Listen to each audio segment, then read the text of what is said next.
మా ఛానల్కి స్వాగతం. తులారాశివారు ఆషాఢమాస పూర్ణిమ అష్టమి సందర్భంగా ఎలాంటి విధి విధానాలు పాటించడం వలన ఐశ్వర్యానికి, ఆనందానికి, విదేశయానానికి, అద్భుత రాజయోగానికి స్వాగతం పలుకుతారో ఈ వీడియోలో సవివరంగా సంపూర్ణంగా తెలుసుకుందాం. తులారాశిలో ఏ నక్షత్రాలు వస్తాయనగా చిత్తా నక్షత్రంలోని 3వ పాదం, 4వ పాదం, స్వాతి నక్షత్రంలోని 4 పాదాలు, విశాఖ నక్షత్రంలోని 1, 2, 3 పాదములు కలిపితే తులారాశి. చాలామందికి పుట్టినటువంటి కాల సమయంలో డేటా ఆఫ్ బర్త్లు లేనటువంటి కారణం వలన పేరు యొక్క మొదటి అక్షరాన్ని అనుసరిస్తూ ఆ రాశిని తెలుసుకునే ప్రయత్నం చేద్దాం. రా, రీ, శ్రీ, రు, రే, రో, తా, టీ, తు, తే అక్షరాల వారిని తులారాశి జాతకులే. తులారాశి యొక్క అధిపతి శుక్ర భగవానుడు. ఈ యొక్క ఆషాఢమాస పూర్ణిమ సందర్భంగా, అష్టమి సందర్భంగా కాళికామాతకు, అమ్మవారికి బోనం తీసుకుని వెళ్ళడం, ఒక మంచి తెల్లటి మట్టి కుండలో కానీ, రాగి బిందెలో కానీ పాలను నీళ్లను తీసుకుని వెళ్ళి అమ్మవారికి శాఖలాగా పోయడము, అలాగనే తెల్లటి కొబ్బరికాయ చిప్ప భాగంలో మనం కొబ్బరికాయను పగలగొడితే లోపల కొబ్బరి తెల్లగా ఉంటుంది.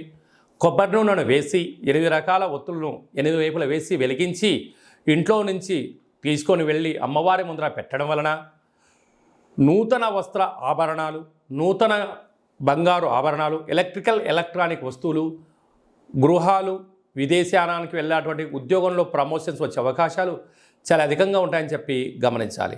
అలాగనే పంచమ స్థానంలో శని సంచార స్థితి ఉండడం వలన నూతనంగా వివాహమైన వారికి సంతాన యోగం, పిల్లల యొక్క చదువులు, పిల్లల యొక్క అభివృద్ధి, పిల్లలు ఎలాంటి ఉన్నత స్థితికి ఎదగాలో తల్లిదండ్రులు ఆలోచన చేయడంలో అద్భుతమైన విజయం మీ సొంతమవుతుంది.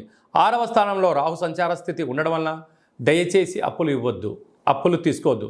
అప్పులు ఇచ్చిన వారే మిమ్మల్ని రాబోయే కాలంలో ఇబ్బంది పెట్టే అవకాశాలు ఉన్నాయి. పోలీస్ స్టేషన్లు, కోర్టు మెట్లు, అనేక రకాలుగా మీ యొక్క స్థిరచరాస్తులపైన కొందరు కన్నేసించారు అని చెప్పి గమనించాలి. అష్టమంలో కుజుడు ఉండడం వలన, కుజదోష ప్రభావం కారణం వలన చిన్న చిన్న విషయాలకు ఆందోళన తగదు. యంత్రాలతో, ఆయుధాలతో, దయచేసి మాటలతో చెలగాటమాడొద్దు, అపహాస్యం అసలే చేయొద్దు. అష్టమంలో గురుదోషం ఉండడం వలన మనోవేదన, పై అధికారులతో ఒత్తిడి, కింది సహా ఉద్యోగస్తులు మీ అవసరం ఉంటే ఒక రకంగా, మీ అవసరం తీరిన తర్వాత మరో రకంగా ఉండే అవకాశాలు ఉన్నాయి. తస్మాత్ జాగ్రత్త. రాజ్యస్థానంలో బుధాదిత్య రాజయోగం, అక్కడే శుక్రుడు ఉండడం వల్ల ప్రభుత్వ ఉద్యోగం ప్రయత్నం చేసేవారికి చాలా మంచి కాలము.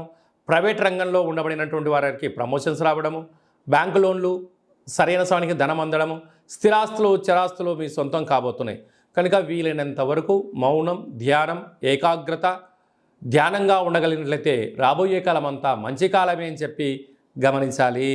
ఈ వీడియో మీకు నచ్చినట్టయితే లైక్ చేయండి, షేర్ చేయండి, మా ఛానల్ని సబ్స్క్రైబ్ చేసుకోండి. మేము చేస్తున్న ఆధ్యాత్మికమైన వీడియోలు అందరికన్నా ముందస్తుగా మీరు చూసుకోవాలి అన్నట్లయితే గంట సింబల్ ప్రెస్ చేయండి, పైన ఆల్ అనే బటన్ కూడా తెలియచేయండి.